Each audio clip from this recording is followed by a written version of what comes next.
Well, you want to improve? Well done. The drive that you have to improve is what you need, but do you really need someone to tell you how? What's the line after which going to self-help and self-improvement and motivational videos is unhealthy and toxic? This video is going to help you identify that line and watch this video because you don't want to be a slave and waste your money, but be free. Do you know that the global personal development market size was estimated at US dollars 43.77 billion? In 2022, and is anticipated to grow at a compound annual growth rate of 5.5% from 2023 to 2030. The market is full of people looking for new skills, for self-improvement, personal development, social skills. I don't deny that some of this material can be really useful, especially when you are really stuck and you need to be kicked off. But this video is just a warning of the things you consume because it's a business after all. And the business feeds from people who feel they can't improve by themselves or who feel they always need an external force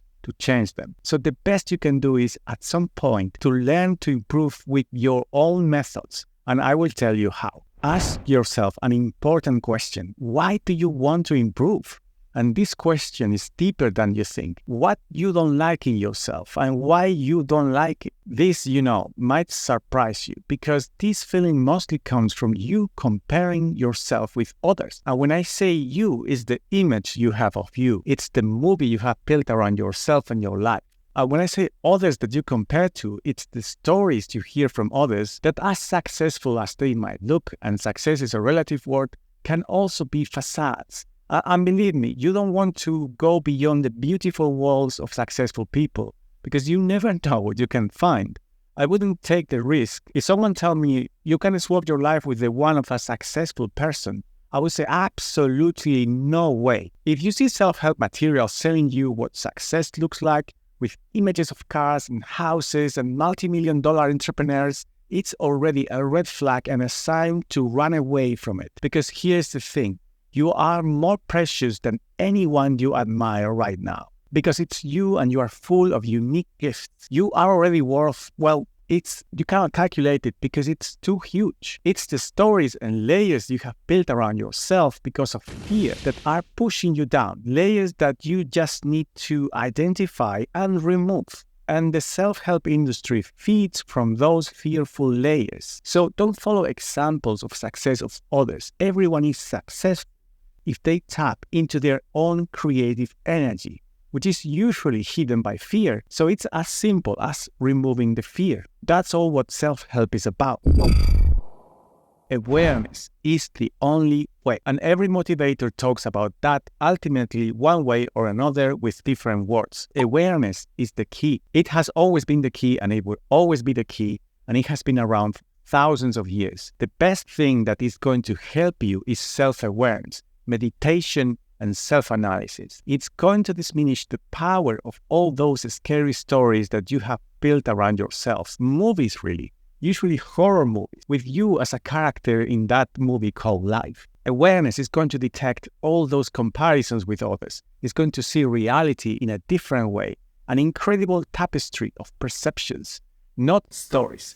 Let the movies of your mind run. They are always on, but leave the cinema room for a while. Enjoy life, and you will be already on your way. Motivation, empowering, that energy you look for self-improvement material is just a way to take action, to mobilize you, to want to change something. And it can be effective in the beginning, but don't be dependent on material to initiate action. The key here is that you need to find your ways to motivate yourself without external sources. This is really important because otherwise you will be all your life dependent on self-improvement resources, and that's when self-help material can be toxic. Most motivation videos I have seen are like fast food.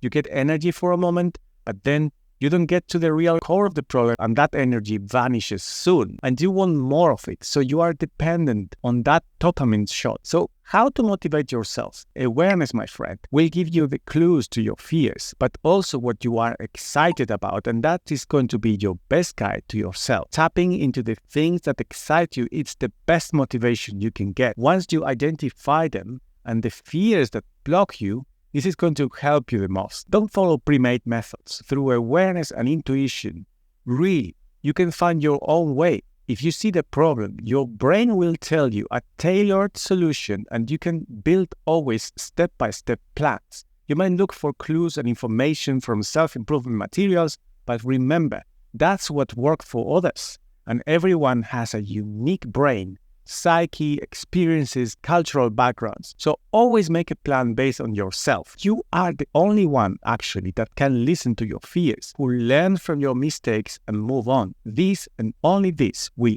actually work. A good tip that I can tell you is imagine that you are actually writing a self-improvement book yourself, or actually write it. A book that is driven by your awareness, mistake by mistake, success by success. Make a journal of your own journey. You have to be in peace with the idea that you are not perfect. And improvement is great, but don't let the feeling of improvement get away from the happiness of the present moment. What you try to do might not be perfect. Create something. Create yourself without expectations. Be playful. The pressure of the improvement feeling can make your present moment miserable. The pressure of the perfect outcome is going to block you again and again, but the focus on awareness will free you, and this will get you far. And it's not even about getting far. The goal is not to reach some place. It's to learn to be content and fulfilled and free of fears and able to display your unique voice freely. Because it's not about being perfect, but precisely enjoying the journey yourself, and it's an exciting journey. The more you see those layers of fear being removed, the happier you get. And the last thing I find toxic is the word self in the self-improvement industry. Don't make everything about yourself. Being open and seeing the best in others, helping others if they need to, can actually approach you faster to your core, bring into your life incredible things and clues to even help you more in your journey and give you an extremely fulfilling sensation. Hopefully you found this reflection useful. Thanks for watching. Like and subscribe if you feel this channel is a good thing for you, or share this link if you feel it can help someone else out there. And see you in the next video. Thank you.